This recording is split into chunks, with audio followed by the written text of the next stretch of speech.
can't go a day in India without seeing a taxi driver, your parents, or anyone on the street with their mobile phone not showing Truecaller.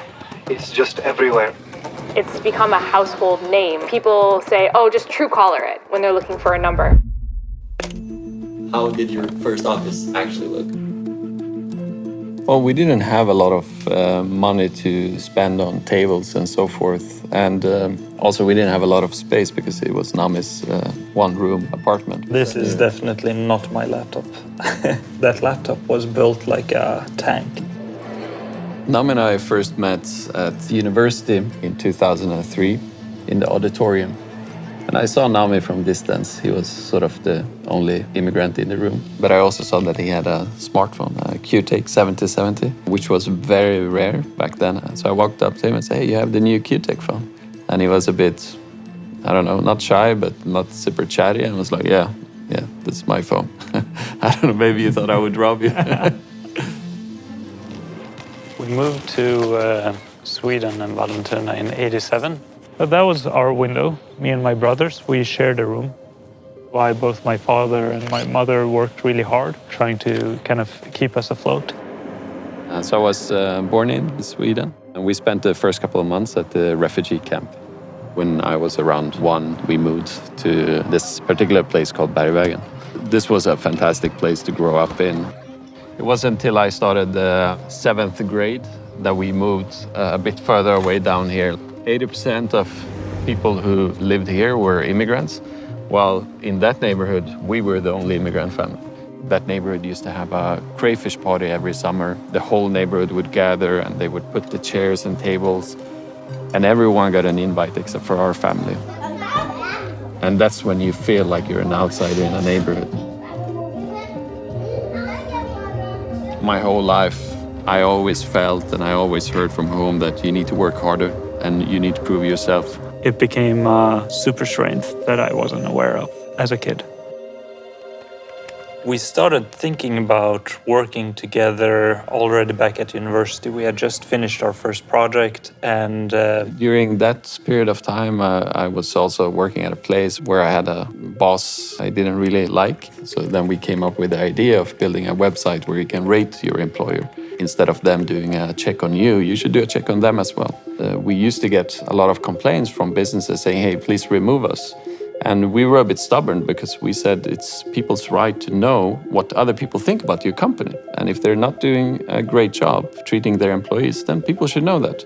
And then in 2008, Nami was receiving a lot of text messages and calls from friends in class who went home over holidays and so forth. And he felt this need of being able to know who's texting him. Same time, I was working in a place where I was receiving a lot of international phone calls from different parts of the world, basically 24/7. And at some point we discussed this, like how come there is no global directory where you have access to all this information? I think it was one of those great moments when 1 + 1 = 3 suddenly. I had this one idea, he brought something else onto it, and we just started to code. And then, within a year, we managed to hit such a huge penetration in Lebanon out of nowhere. I think it was like 40% of the smartphones installed Truecaller the first year. And then all of a sudden we were on national news. The fact that we were 2 engineers based out of Sweden having millions of users as like first-time entrepreneurs trying to figure out how do you make this a business? How do you make this a company? Like, how do you do it?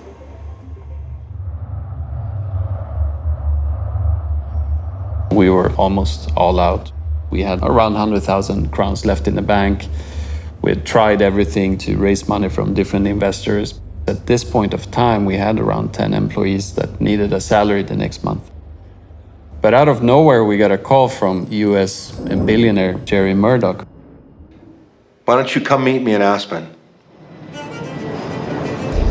So we decided to take a bet and use the last money we had in the bank account and just go straight to Aspen. The only problem was that I got stopped at the security checkpoint. I'm standing outside, I'm waiting when, looking at the time, and I realized we should have already been at the restaurant. and we looked like trash because we had been flying for so long. We went to the restroom at the airport in Aspen, and we shaved and we changed clothes and we put ties on. Eventually we managed to get ourselves ready and meet up Jerry at the restaurant. And he was the only guy in there. I think he rented the place for us. Yeah, that meeting didn't go very well. They didn't really have a lot of the data that I wanted to understand about the usage of the app. I thought they were interesting guys more than I thought that they were people that I wanted to invest with right now.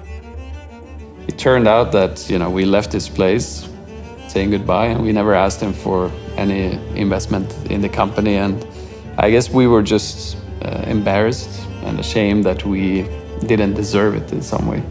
So we went back to Stockholm, and people in the office were like, how did it go? Are we gonna get salaries? More or less, at least our CTO asked us that. And we're like, no, man, we didn't even ask if he wanted to invest. The next day, we're like, okay, we need to ask him. We've spent 100,000 crowns almost. We need to ask him at least. We didn't have the courage to call him, so we sent him a text message instead. We said, hey, do you want to invest in the company? I remember thinking to myself, here are these two guys that came all the way from Stockholm. They're raw, they're green, they had passion for their problem they were solving. I felt I had to try and help them. To their credit, they stuck with it. They stuck with a challenging environment, and they were able to continue and grow and improve the product to where it is today. This felt like a service that needed to be on everybody's phone. We always knew this would be a popular service, but we didn't expect to have hundreds of millions of users like we do today. It's helped protect me from more scam calls than I can count. It's helped me find friends whose phone numbers that I'd lost. And the thing I'll never forget is how Truecaller was actually able to help a friend of mine connect with a crush that he had, which then led to them getting married. मेरी mom को unknown numbers उठाने की काफी आदत थी, and एक दिन she almost got scammed. Now I worry less about her answering random numbers. Our vision for the future is to make tomorrow's communication safer, smarter, and more efficient. And I think that's what we all at Truecaller really aspire to build for our millions of customers around the world. Growing up in Sweden, you're used to having public information about anyone. Going outside of the Nordics, it's really impossible to get access to this information. And what we have learned during the years is that having information accessible creates a lot of transparency and makes communication in general more trusted between people. What we've enjoyed during all these years in Sweden, we're providing that experience to the rest of the world.